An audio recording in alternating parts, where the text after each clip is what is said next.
இன்னைக்கு வீடியோல நான் செம்ம டேஸ்டியான பிரெட் ஹல்வா ரெசிபி தான் ஷேர் பண்ணியிருக்கேன். சண்டேல ஹைதராபாத் பிரியாணி போனீங்கன்னா அவங்களோட லஞ்ச் பஃபெட்ல என்னோட ஃபேவரட்டான ஐட்டம்னா இந்த பிரெட் ஹல்வா தான். சுட சுட செம்ம டேஸ்டியா இருக்கும். இது செய்யறது ரொம்ப ஈஸி.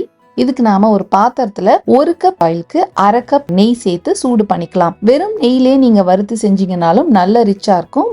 இது சூடானதுக்கு அப்புறம் மில்க் பிரெட்டை நம்ம இதுல வறுத்து எடுத்துக்கணும். ரொம்ப மொறுன்னு வறுத்தரக்கூடாது. ஆனா 2 பக்கமும் நல்ல கலர் சேஞ்ச் ஆகி ஒரு கோல்டன் ப்ரௌன் வர அளவுக்கு நாம இதை வறுத்துக்கணும். ஏன்னா இந்த பிரெட் ஹல்வாக்கான கலரே வந்துட்டு இந்த பிரெட்டோட இந்த கோல்டன் ப்ரௌன் ஷேட்ல இருந்து தான் வரப்போகுது. இதுக்கு நாம எந்த ஃபுட் கலரும் ஆட் பண்ண போறது இல்ல. ஒரு பேக்கெட் பிரெட் எடுத்துக்கிட்டீங்க அப்படின்னா தாராளமா ஒரு 5ல இருந்து 8 பேர் சாப்பிடலாம்.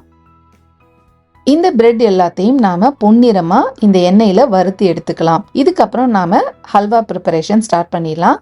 பாத்திரத்துல முதல்ல பால் சேர்த்துக்குங்க. இந்த பால் சூடானதுக்கு அப்புறம் இது கூட நீங்க அன்ஸ்வீட்டன்டு மில்க் கோயா சேர்த்துக்கலாம். அப்படி இல்லைன்னா பால் பவுடரும் சேர்த்துக்கலாம். கொஞ்சம் பிரைட்டா இருக்கணும்ன்றதுக்காக ஒரு பிஞ்ச் சாஃப்ரான் சேர்த்துக்கிட்டு இந்த பால் பவுடரையும் இந்த பால் கூட சேர்த்து கட்டி இல்லாம நல்லா கலந்து விட்டுக்கிறேன். இது நல்லா கலந்து இது ஓரளவு திக்காக ஆரம்பிச்சதுக்கு அப்புறமா நம்ம ஏற்கனவே நெய்ல வறுத்து வச்சிருக்கோம்ல பிரெட் ஸ்லைசஸ், அதை இது கூட சேர்த்து அடுப்பை கம்மி பண்ணிட்டு லைட்டா மிக்ஸ் பண்ணோம் அப்படின்னா என்ன ஆகும்னா இந்த மில்க் எல்லாத்தையும் இந்த பிரெட் உறிஞ்சிக்கிட்டு இந்த பால்ல நல்லா சோக்காய் ஊறி வந்துடும்.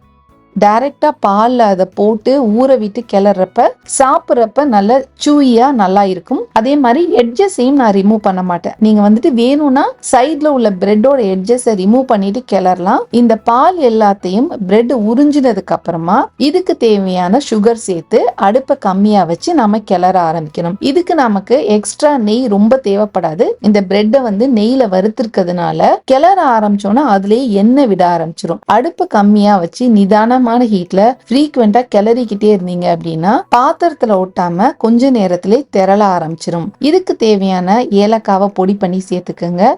முந்திரி பருப்பு, திராட்சை, பிஸ்தா, உங்களுக்கு என்ன மாதிரி நட்ஸ் பிடிக்குமோ அது எல்லாத்தையும் சாட்டே பண்ணி அதை நாம இந்த பிரெட் கூட மிக்ஸ் பண்ணி நல்லா கிளறி சர்வ் பண்ணோம்னா செம்ம டேஸ்டியான பிரெட் ஹல்வா ரெடி. சாப்பிட்றதுக்கு ரொம்ப ரிச்சா இருக்கும். பட் செய்யறது ரொம்ப ஈஸி. வீட்டுல சின்னதா ஒரு பார்ட்டி ஆர்கனைஸ் பண்றீங்க, ஸ்பெஷல் டே அப்படின்னா ஒரு சேஞ்சுக்கு இந்த பிரெட் ஹல்வா செஞ்சு கொடுத்து பாருங்க. செம்மையா என்ஜாய் பண்ணி சாப்பிடுவாங்க. இதுக்கு தேவையான ஐட்டம்ஸ் எல்லாத்தையும் கீழே டிஸ்கிரிப்ஷன்ல டீடைலா கொடுத்திருக்கேன், பாத்துக்குங்க. இந்த பிரெட் ஹல்வா ரெசிபி செஞ்சு பார்த்துட்டு எப்படி இருந்ததுன்னு சொல்லி உங்களோட கமெண்ட் என்கிட்ட ஷேர் பண்ணிக்கங்க. வீடியோ பிடிச்சிருந்ததுன்னா மறக்காம லைக் பண்ணுங்க. இது வரைக்கும் நீங்க என்னோட சேனலுக்கு சப்ஸ்கிரைப் பண்ணதுலன்னா அனிதாஸ் ஹாப்பி ஹோம்க்கு சப்ஸ்கிரைப் பண்ணுங்க. நெக்ஸ்ட் இன்னொரு சூப்பரான வீடியோட உங்களை நான் மீட் பண்றேன். அது வரைக்கும் be cool, be happy, by.